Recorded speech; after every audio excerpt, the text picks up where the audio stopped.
Hi guys, how everyone is doing? Welcome to another episode of Lots by Q podcast. So today what I'm gonna do is introducing myself. I'm gonna give everybody just a little insight on myself, where I got started, my career, different things that I have seen done since I've been a loctician. So here we go. Okay, so again, my name is Q. Well, actually, my real name is Kiana, and everyone could call me Q. I abbreviated it because of how my name is spelled, and a couple people was having, a hard time saying my name. So I said, okay, let me abbreviate my name to Q. I'm 46 years old. I am from New Jersey. I've been in Georgia for about 20 years or so. I used to specialize in weave. I worked from Buckhead all the way down to McDonough, which is in Henry County, Georgia. I also did natural hair. I did that for a long time. During the COVID, I did go into retirement. Of course, they had to, shut us down, us hairstylists. And when I came out of retirement, I was seeing a lot of people was into locks. Now, when I was doing sew-ins and natural hair, of course, people was into locks. But this go around, it was just a little different. I mean, it was a little versatility. I mean, you was able, for women, they was able to add, hair to it. With guys and women, they are able to get lock extensions. So it was a lot of versatility with locks. So I said, okay, well, let me go ahead and try it. 3 years later, I'm here. With that being said, I have became one of the top rated locticians in Henry County, Georgia. Well, McDonough, Henry County, Georgia. I have a 5.0 on Google, and I have over 70K followers on Instagram. So with that being said, I am glad that I came out of retirement because, like I said, I am having so much fun with doing lots. I am meeting a lot of great people. And again, a lot of people are getting lots from kids to adults, and, men and women. Now, guys, me being in this business as being a loctician, it's a lot of things that I have seen. And me being a licensed stylist, let me add that into it. I'm sorry, I forgot to mention that. I am a licensed stylist. I've been a licensed stylist for maybe 10 to 12 years. So again, with that being said, with me being a loctician, I have seen a lot of things that stylists, locticians, I guess, been doing and I don't approve of. For example, these locticians, they know that they cannot do lock extensions. Do 'em. Now I understand that, it is good money. Let me tell you something. You can make about $2,000 on installing locks. And I mean, you might could make more, and you could, make less. But I mean, if you a good lock extension technician, I guess that's what you want to call them, if it's a such thing. But if you are, you could definitely make good money. But I think someone that are serious about that craft, I believe that it should come with some guidelines, especially with the lock extensions. And clients are spending a lot of money to get these things installed. I believe that you should have a contract. And with that contract, I believe that maybe up until 3 months, being that you as a loctician, you install these lock extensions, I believe that the client should be able to come back to you, if anything go wrong, if they happen to fall out. Overall, the maintenance. I believe that the client should come to you maybe, 60 to 90 days for the maintenance. That you could be able to make sure that they are installed correctly. And then after that, if the client decides they want to go to another loctician after the 60 and 90 days is up, that would be fine. But no, not these days. These locticians taking these people money and just doing anything. People are putting these lock extensions in with thread. You guys don't understand how many clients sit in my chair. See thread in their locks from them sitting there, locticians sitting there and sewing their locks together. I know these locticians know they have a new method which is called the crochet method. Why won't they learn the crochet method? Because you know why? They don't love what they do. They just love the money. They don't want to take time out to educate themselves. They want to sit here and have you sit in a chair and take their money and won't accept your calls. When you call, they sit there and block your number. And now, after you done spend all of this money, and now the stylist that sat there and installed these lock extensions don't want to return your call, and they just pretty much avoiding you. So now what you have to do as a client, you can't go and walk around with these locks falling out. So now you sit here and you search for a loctician, someone like me, and then you contact me, and then you sit here and then you explain your story to me, and me being a loctician that I am, I tell you come to me, and you sit in my chair, and I sit there, and I've tried to fix whatever the loctician have done. Is that fair to me? No. You know why it's not fair to me? Because I care about my craft. I take my craft very seriously. I'm not in it for the money. I mean, of course, I need the money to pay my bills, but overall, I love what I do. So with that being said, I don't like to do lock extensions. Do I know how to do lock extensions? Yes, I know how to do lock extensions. Do I like to do them? No. So when they come and sit in my chair and I'm sitting and I'm twisting their hair, me being the stylist that I am, I have to sit and pull out my crochet needle and sit here and fix the things that these so-called locticians was supposed to do. So with that being said, stuff like that really does something to me. Another thing that does something to me, these stylists, the health duty here, just because client have locks, that does not mean that you do not have to take care of their natural hair, because locks is natural. With that being said, yes, they come sitting in your chair, you take them to the shampoo bowl, you shampoo their hair, you sit them underneath the dryer, you dry their hair, you sit them in their chair, and you twist their locks, style them, and they out your door. No. That needs to stop. Because you know why? What consultation did you give the client? Did you look at the client locks when you were shampooing their hair? Did you see how maybe that their hair is brittle? Did you see that maybe some of their locks are hanging? Did you see that their scalp is dry, or maybe they have dandruff? Have y'all noticed that? No. Because you know why? Because you're only in it for the money.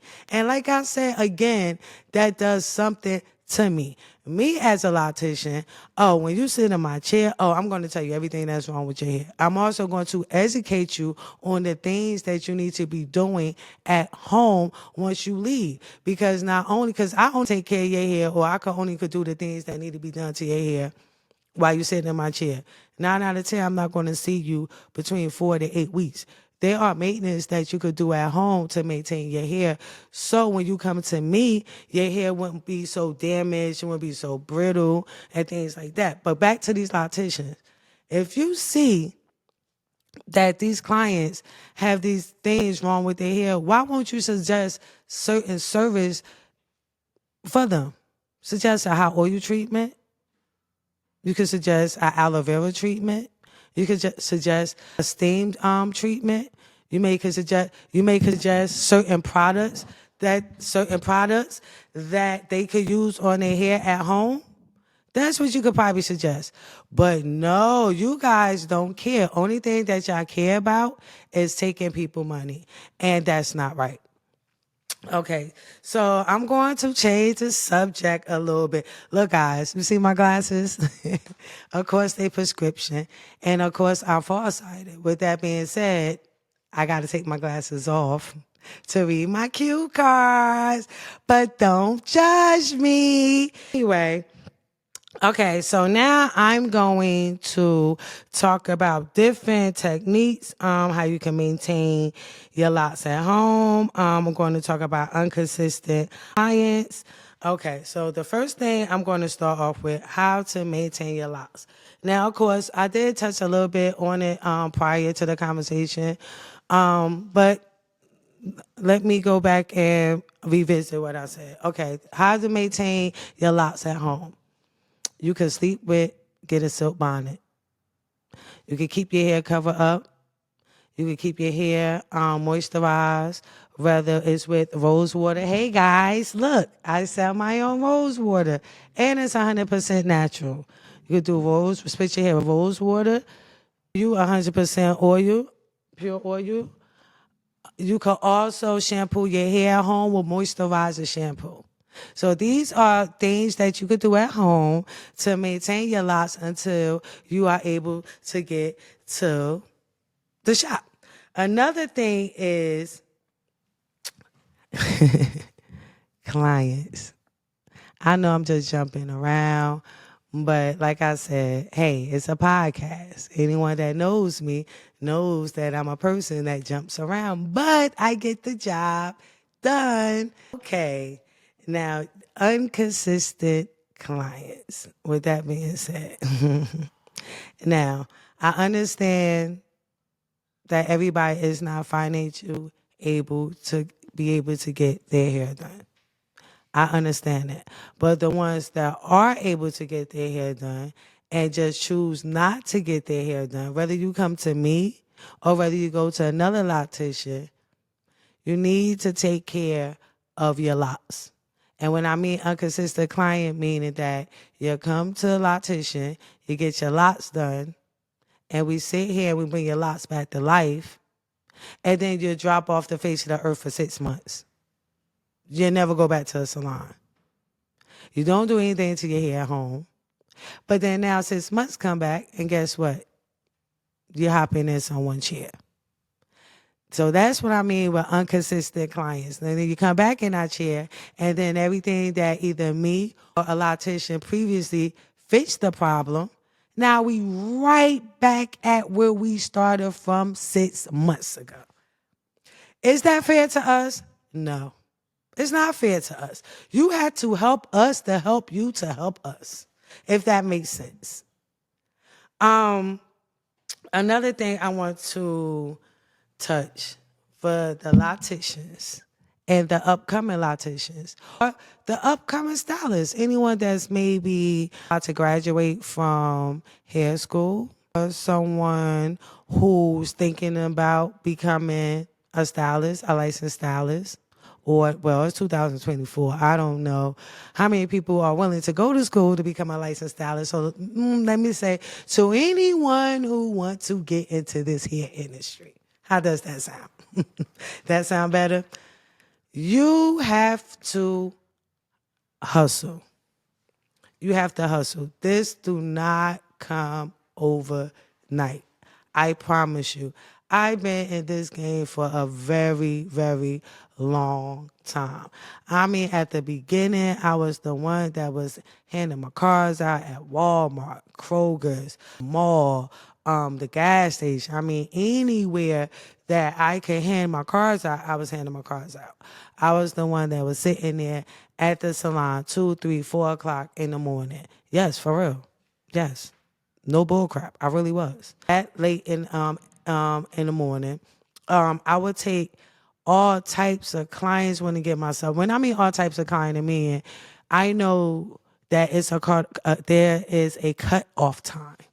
But no, when I was first into this game, I was hungry. I would sit there, take about 10, 15, 16 clients a day. I have 2 boys. My sons, they were salon babies because I was so much at the salon that I didn't even have time to be home to tend with my sons. So what I would have to do I would have to bring my sons with me to work. You have to be consistent. You have to be consistent on what you do. And you have to, I wouldn't even say cater to the clients, but yeah, let's say cater to the clients. Because the clients are the one that's going to pay your bills. So with that being said, like your clients, sit down, a good consultation. let's say that, a good consultation. Sit down, talk to your clients, see what's going on, see why their hair is in the condition that it is. Ask them why they want this particular style. Ask them what products they are using at home. Ask them are they on any medication. Any medication. Y'all better not sit here and dog me out in these comments about the way I pronounce certain words. So what? So what? But anyway, let me get back on it. But build a relationship with your client. You know what I'm saying? A lot of clients, they go through a lot, and by them coming sitting in our chairs, like, it's therapeutic to them. You see what I'm saying? So a good consultation will get the clients coming back. Let them know that you care. Just let them know. You may not be the best at what you do, but if you letting a client know that you care, you letting a client know that you're trying to give your all, that right there will make a client come back to you because they're going to see your potential. They're going to see your potential. But in order for you to get where I'm at right now, it's going to take time and it's going to take confidence. Oh, yes. Confidence. If you are good and you know that you are good at what you do, I need for you to walk around with that confidence. I need for you to do that hair with that confidence. Because let me tell you something, at the end of the day, no one is going to believe in you like you are you going to believe in you. So yeah, I need for you to have that confidence. And that plays a major part into this hair industry. That plays a major part into a lot of things in your life. But again, to get to where I am, and look, let me tell you something, y'all. I am still learning. I do not know everything when it comes to this hair business. I am still learning. I'm learning every day. Matter of fact, when I finish with this podcast, I'm about to go sit here and research podcasts, research different hairstyles when it comes to locks. So yes, I teach myself, I teach myself every day. Every day. So again, for where I'm at right now, I am still learning. So when I say in order to get right here, I'm just letting you guys know the steps that it took for me to be where I'm at. And I'm still growing. And like I said, these was the steps. I hustle. I gave my clients good consultation. I take my craft very, very seriously. Probably be leaving out a lot of other things that comes with this. All that's pretty much biggest thing. Look, your attitude. Yeah, you have to humble yourself. Now, I'm not saying let these clients just walk all over you. I'm not saying that because you're going to get them. But what I'm saying is don't act like the client needs you. You need a client too. You definitely need a client. So you can't come to work. You can't come to work with an attitude. You can't come to work like you're the best stylist in the world. Because let me tell you something. The clients and God and the clients will humble you real fast. Real fast. So yes, I go again, taking off my glasses so I can read it. With this business, especially at the beginning, I think this mostly for the beginners. You're probably going to lose more money at the beginning before you gain money. Because with that being said, you have to hustle. You have to get the clients in. You got to make sure that the clients is consistent. So I would suggest start off as commission so you won't lose that much money because you do have bills that you have to pay. The ones that's already established and have been in the business for a while, yeah, we could sit and tell you how it could be days where we don't make money.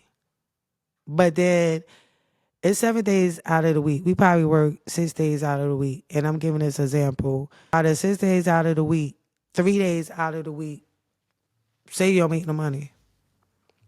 Because we get paid per client. We don't get paid per hour. So we could sit at the salon for 8 hours, 3 days 3 days a week, and we didn't make any money. So we could say Monday, Tuesday, and Wednesday, the 3 days. So here comes Thursday, Friday, and Saturday, and guess what? We booming. We can make about $2,000 in 3 days, or more. So again, it depends. It depends. I mean, the business is a little iffy, but if you're good at what you do, and you stay consistent, whether it's posting on social media, whether it's handing out cards, whether you tell your clients to, refer you to someone, whether you give discount, if someone refer a client to you, it's ways to where your income could flow. But then, like I said again, us stylists, we do have slow months. When the months pick up, baby, the money is good. So guys, I want to tell you, I probably should have started off with this at the beginning, but oh well, I know me. So I want to tell you guys what's going to separate my podcast from anyone else's podcast. Okay, so with my podcast, of course, you're going to know about here. Of course, I'm going to film maybe, the shop with me sitting up here, doing a client lots, excuse me, a client lots, and you guys can see my techniques and just see me the day in the life of Q at work. Going to have barbers. I'm going to have barbers on my podcast. I'm going to have politicians. I'm going to have cooks, chefs, sorry. I'm going to have comedians, rappers, business owners. I mean, anyone, everyone. What make me different than any other podcast? Everyone wants a celebrity on a podcast. Who don't? I want one too. Now, the reason why I want a celebrity on my podcast because I could get the views, and my celebrities are my community. Yes, my celebrities are you guys. My celebrities are my community. But like from, people from my podcast, I want to interview people from my community. Like I said, business owners, stylists, teachers. Sorry guys. I was trying to say housewives. That's what I was trying to say. I was trying to say housewives, so I apologize for that. But again, everyone that's in my community, and I want everyone to prosper in my community. So when people come sit on my chair and I get the views, that's me. They are going to get more clients. They're going to get more customers. Like I said, the housewives, they could give tips to other housewives on different things. Chef, hey, they probably could come up with recipes that you guys didn't know about that they could have. Oh, I'm also going to have a fitness trainer. I don't know about me sitting here working out. I don't know. I may actually go to the gym and we could go live and I could work out, or I could just have them come here and we could do a couple things on set. So that's what my podcast, and anyone that know me know I like to have fun. So all the time, I just got the little cards for my little notes, but majority of the time I'm just going to just talk about things that comes, off the top of my head, or just ask questions off the top of my head. But guys, I want you to like, share, and comment. I'm going to put everything below: the Instagram, the YouTube, and everything. YouTube and everything. Also, guys, see, I don't know if y'all can see. This is a local designer. He's a kid. He's 15 years old. I'm going to tag him at the below. Go check him out. It's really good. You see it? So if you guys want me to sit here and premiere anything that you guys design, any of your merch, any hair products, I don't wear makeup. Now, as far as y'all makeup, I mean, look, I don't know how to do it. I don't know how to put makeup on. So if y'all want to come up here and talk about y'all makeup line, y'all gonna have to do a tutorial on me. That's what y'all gonna have to do. I can't do the tutorial on myself and then come up here and talk about it because I don't know how to do makeup. But anyone, makeup artists, things like that, y'all could come. I'm going to have my email below. You could comment below. Again, thank you guys. Thank you, thank you, thank you, thank you, thank you, thank you, thank you, thank you. Again, tune in to Lots by Q podcast. You can check me out on Instagram at Lots by Q. You can check me out on TikTok, Lots by Q, and you can check me out on YouTube at Lots by Q podcast. Again, thank you. I'll see you guys next time.